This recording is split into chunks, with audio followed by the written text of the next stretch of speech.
So, are we allowed to think aloud here? Yes, you're allowed to think as aloud as you can. What I was trying to get at, though, right, is that so those girls that are on the beaches that are dressed like that, and those men also, but it has become to a point where when us Muslims dress modestly on the beach, we're looked at like the weird ones. That's what We're I'm looked saying. at like we're the oddballs there. When it's like in reality, if you dress the way you are, burkinis are nice.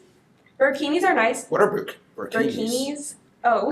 Can you pull up burkini real Can you pull up quick? a burkini? It's like the hijabi swimming suit So outfit. B-U-R-K or how? Yeah, B-U-R. Yeah, just yeah. spell it how it kind of Burkini goes. swimsuit. Is like, they're cute. They're comfy. And they protect you from the sun. They're comfortable. Yes, I've tried them on. They're comfortable. And listen, Scroll the down, Nike, scroll the down. Nike scarf totally took their design from them because these have been out for so long. Is this a company? No, there's so many companies. Okay, this is just what they're called. Yeah, well, like because my I've sister always, wears this. I just Yeah. didn't know they had a name. and now they have the Nike burkini one right there. Wait, grab that the lady at the end. Halima. Halima, Yeah, the black she lady. just the black one. lady. Oops. Go down. She just quit fashion actually. The Somalian lady. Yeah. I think she's Somalian, right? Yeah, Ethiopian she's or Somali. She's Somali. She Yeah. just quit fashion Yeah, her. Yeah. for Islam because her mom told her because they were telling her to lose her hijab. Oh, they were? Yeah, if you go on her story, she has a whole story about her hijab and why she left the modeling industry. Huh. That's really interesting. She left I millions was kind of and billions. I was kind of upset because I was like, yo, like keep going. You're No, a Muslim model. I didn't know that they were If trying you to see do that. like what her shoots were like in the beginning to what they started to be, which she does do in her Instagram story, which I think she put as a highlight, so you could go and watch it.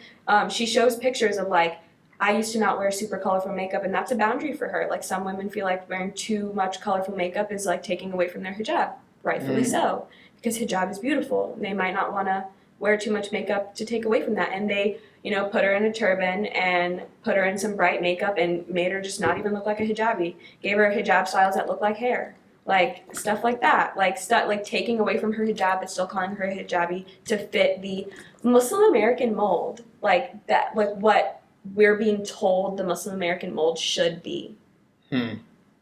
And that's weird, right? Is that the same people that are pushing for women's rights, the same people that are pushing for women to reclaim their bodies, aren't allowing Muslim women to reclaim their bodies either. And it's an odd mentality.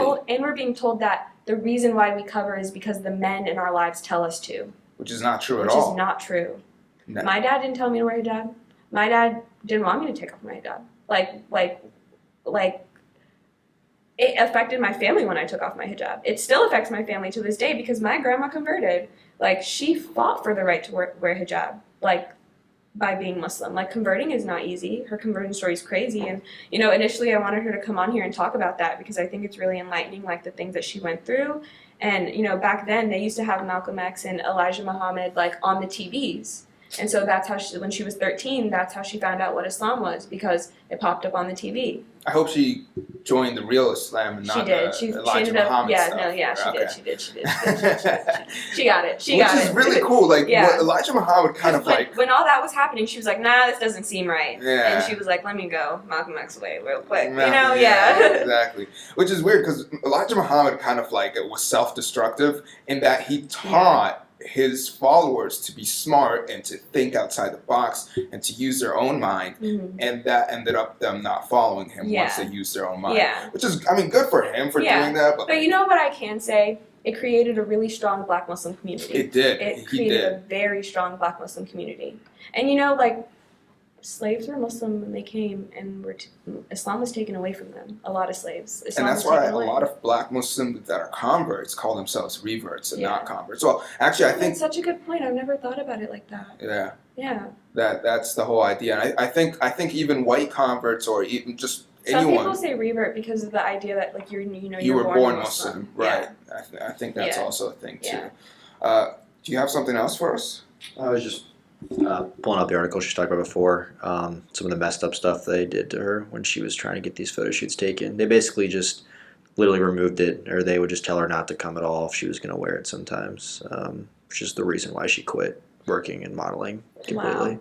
Did they when you say that they removed it, do you mean like they edited it out after she took the photo shoot? The shoots were essentially erasing my hijab completely, is what she said. Yeah, so when she says that, she said that on, her Instagram post. And what I understood from what she was saying is she then followed with like examples of like when she started modeling and how she got discovered. Because if you're going to discover someone who's modeling and what they're wearing and then want to transition them into being a supermodel and then start to take away from that, you can't. You can't do because you wanted them for what you saw first, and now you're changing that.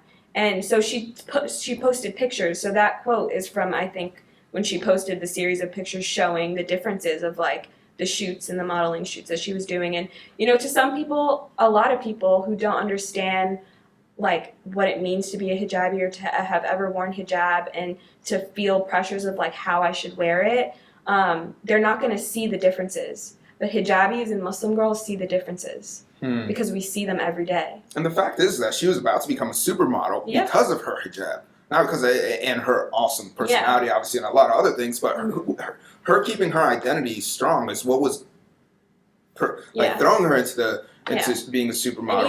And I want to ask models you, like Bella Hadid and Gigi Hadid were like reaching out on their public stories and were like, she's so strong for this. Like other models who are staying in the industry are still supporting her, and I think that's amazing. Okay. Yeah, let's talk about the hijabi struggle, because I think that's very important, and I really hate how when I look at comments online, and I know it's only a small percentage of men, because millions of people look at those, or thousands or hundreds of thousands of people look at these posts, but then like 2, 4, 5, 6 Muslim men comment like, "Oh, you're not wearing it right," or "Why are you a Muslim woman and you're not wearing it correct?" Do they have a wife?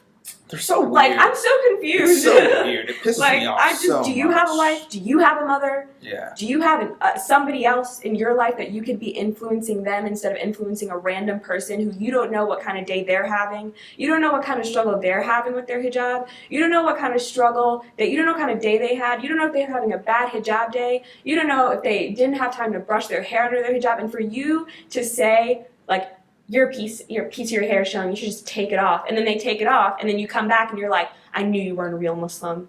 Like, dang, like what is she supposed to do? Like, they piss me off the most. They keep me up at night sometimes. I really hate them. Get it. I was watching this one TikTok where this one Muslim girl who wasn't wearing a hijab was going off and she was going off on how like Islam's not this and that, Islam's actually this, and she was saying some brilliant stuff. And I look at the comments to see like good comments from Muslims. And everyone's saying, but you're not wearing hijab. Exactly. And I'm like, are you serious? Yeah, I was going to say, that's why I was a little scared to talk about the topic of hijab today, because I was like, no, but everyone's going to be like, Jennah should not be talking about this.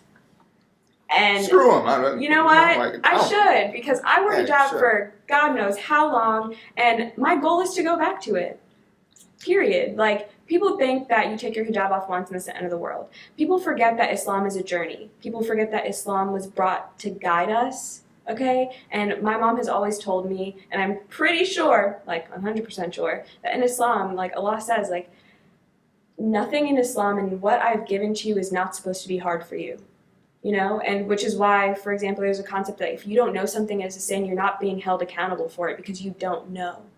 You know what I'm saying? Right. And if you are in an environment, say, where you can't get certain resources like clean meat or something like that, like you can get I think, do some tawbah. You can get a pass, like, because Allah is very understanding. Like, I'm not going to overuse that Allah is most merciful, because that happens a lot, and I'm not trying to be one of those Muslims.